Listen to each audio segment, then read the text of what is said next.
dia a todos. Espero que me ouçam bem. Cumprimento o presidente, o ministro Douglas, presidente dessa audiência, o ministro Douglas. Cumprimento o desembargador Celso Pio, o doutor Bandeira e o doutor Gomes Mendes Viana, pessoas nas quais cumprimento todos os presentes por representação. É a minha honra trazer a opinião da academia e as contribuições da academia, aqui representada pela Maritime Law Academy, uma escola dedicada ao ensino marítimo, portuário, do mar. Sim, nós juristas separamos o direito marítimo do direito do mar, regulatório e logístico em geral. A Maritime Law Academy participou das duas audiências públicas últimas, assim como essa. Na primeira, em Itajaí, abordamos a temática da cibersegurança. Na segunda, uma revisão histórica até chegarmos na atual lei de portos e a perspectiva em função dessa leitura histórica, uma perspectiva mais revisionista. E cumpre a mim trazer no seguinte sentido. O que o Brasil sofre hoje muito é uma legiferação, e aí o professor Celso Pio, além de desembargador, um maravilhoso professor, pode explicar isso com mais profundidade, uma legiferação fora das raias ou exorbitantemente fora das raias do poder legislativo. Vale dizer, quando nós dizemos simplificação regulatória, tratamento de bens e meio ambiente no ambiente portuário, a maioria das normas relativas a isso sequer são portuárias e sequer trazem no seu bojo diretrizes oriundas do Poder Legislativo para, justamente, o tema portuário.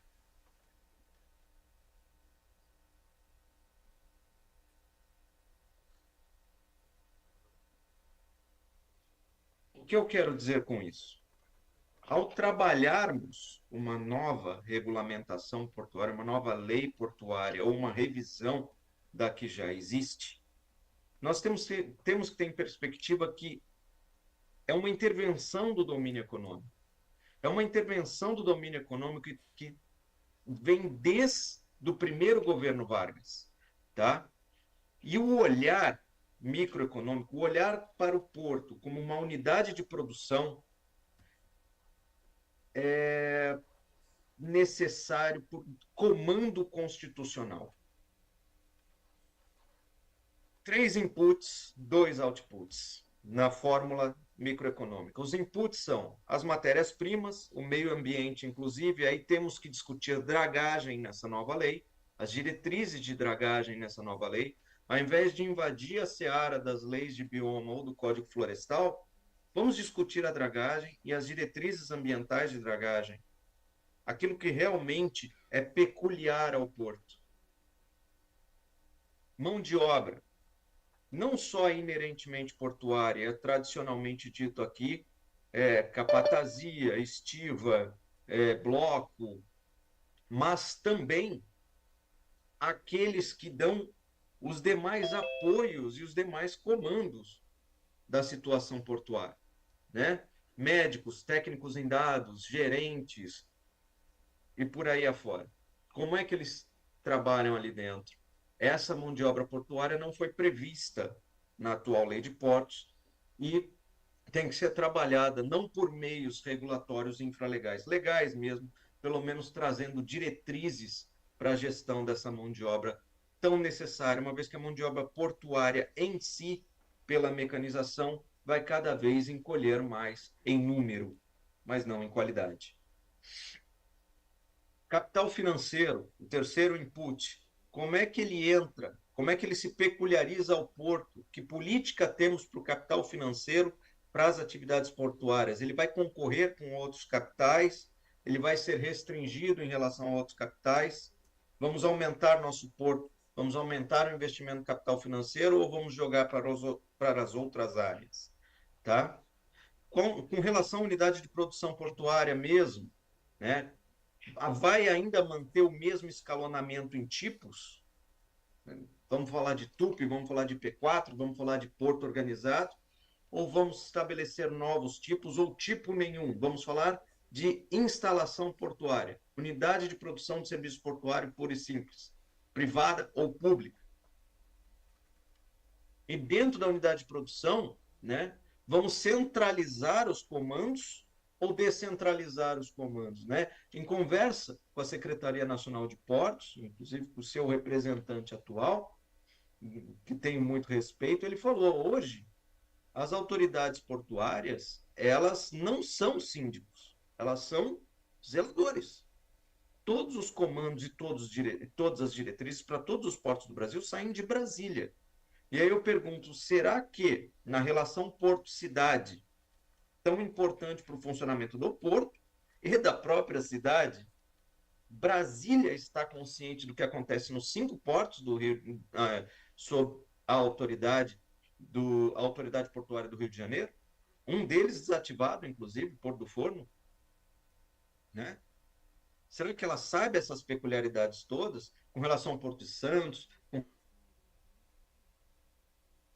relação a outros portos organizados no país, Paranaguá, ou aproximar isso, a dar mais poder de gestão à autoridade portuária, vai fortalecer a relação porto-cidade?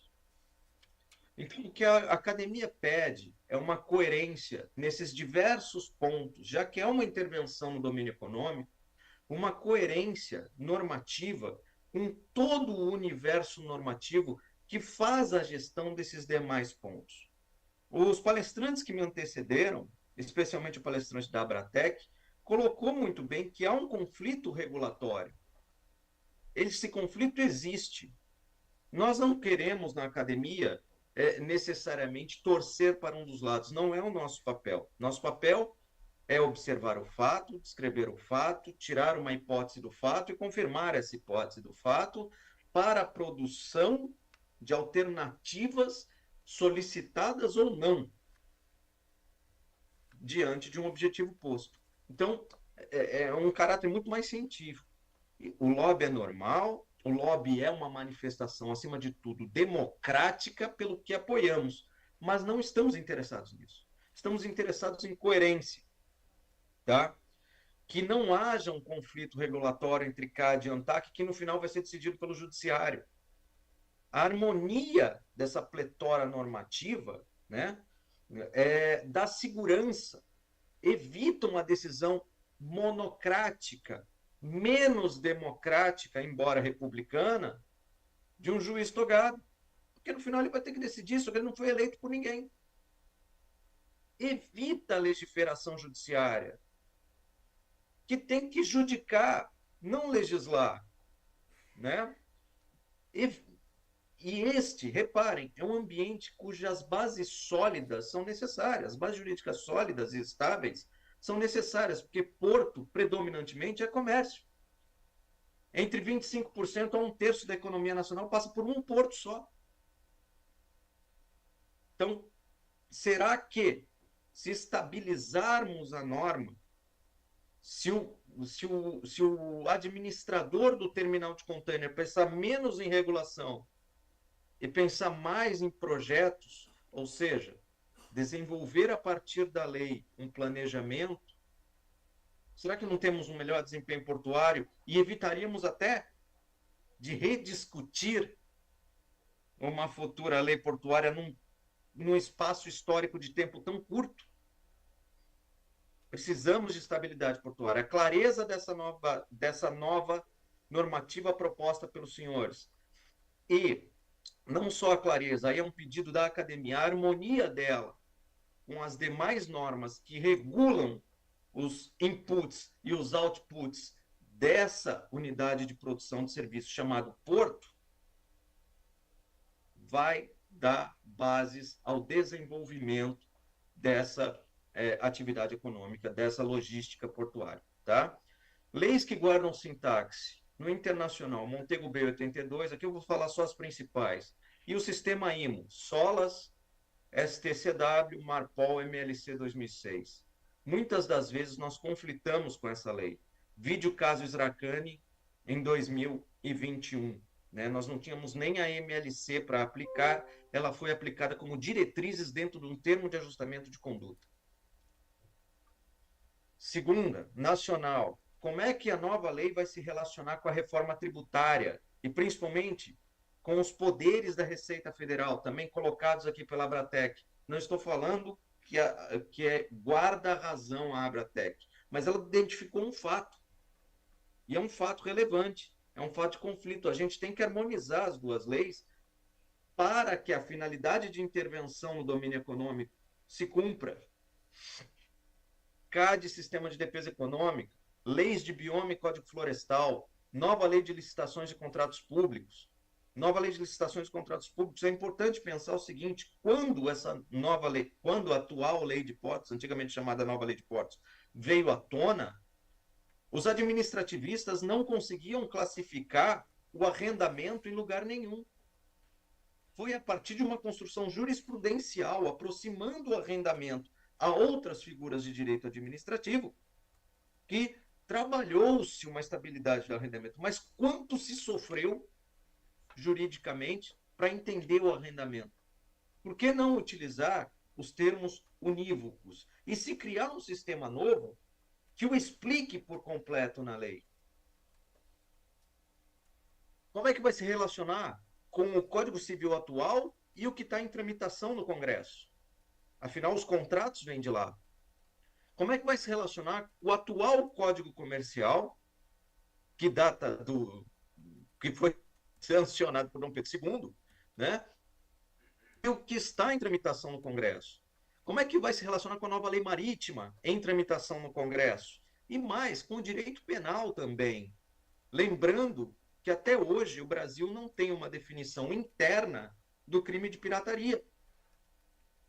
Nós utilizamos outras figuras penais para trabalhar o crime de pirataria, né? Dentre outros problemas em relação a penal. Vide Porto do Rio de Janeiro, Porto Santos, Porto Paranaguá e Porto Salvador.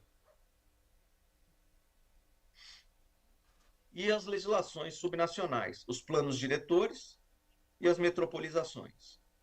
Além disso, nós temos 4 itens que eu gostaria de ver abordado nessa nova lei. A primeira, as novas crises de biossegurança que virão. A OMS falou que entre 5 e 10 anos teremos uma nova crise de biossegurança semelhante à Covid. Já existem diretrizes, tanto de direito interno quanto internacional, para a gestão eficiente dos portos numa crise dessas. E isso exige, mais uma vez, a observar o porto pelo viés microeconômico e exige também uma série de diretrizes de segurança com relação a esse porto. Onde estão essas diretrizes? Né? Conferência das Nações Unidas sobre Comércio e Desenvolvimento tem até um curso sobre isso, aplicando essas diretrizes. Eu mesmo sou um dos certificados desse curso. E, por incrível que pareça, essas diretrizes, ou pelo menos a maioria delas, já são cobertas por normas internas, só que esparsas. Muitas dessas diretrizes estão no manual da EQBRN do Exército Brasileiro. Estranho, não? Mas não foram aplicadas. Então, trabalhar as linhas gerais de uma nova crise de biossegurança é necessário, porque exige até uma expansão do porto organizado, da área do porto organizado. Segundo item adicional, modelagem de eventual desestatização. Não estou falando que haverá uma desestatização ou deixará de haver, mas uma modelagem que prepare, tal qual fez o marco legal do saneamento, é conveniente. É necessário que siga o mesmo viés ideológico? Claro que não. Mas preparar uma desestatização para deixar para uma opção política futura é necessário. Terceiro ponto adicional, outros usos dos portos e terminais tipo. Praticamente todas as falas na audiência pública referiram-se à parte mercantil do porto, à parte da indústria shipping. nesses outros usos. O lazer, o estatal, militar e civil, e usos não aquaviários desse porto. Quem mora no Rio de Janeiro e em Santos vê todo dia o porto sendo usado como via pública para trânsito de coisas e pessoas com interesse único exclusivamente da cidade. Doutor Antônio, desculpe interrompê-lo, o senhor tem 1 minuto para concluir, por gentileza. E o último item que eu vou trabalhar, muito obrigado pelo aviso, é a dragagem. É necessário trabalhar as linhas e diretrizes de dragagem em sintaxe com a legislação ambiental, até porque receberemos, a tendência são os navios aumentarem em boca e em calado. Desta forma, a dragagem se faz necessária tanto nos berços quanto nos canais. É uma honra dirigir a palavra da academia a uma audiência tão seleta e tão importante. Agradeço a todos, na pessoa do meu conterrâneo Celso Pio. Muito obrigado.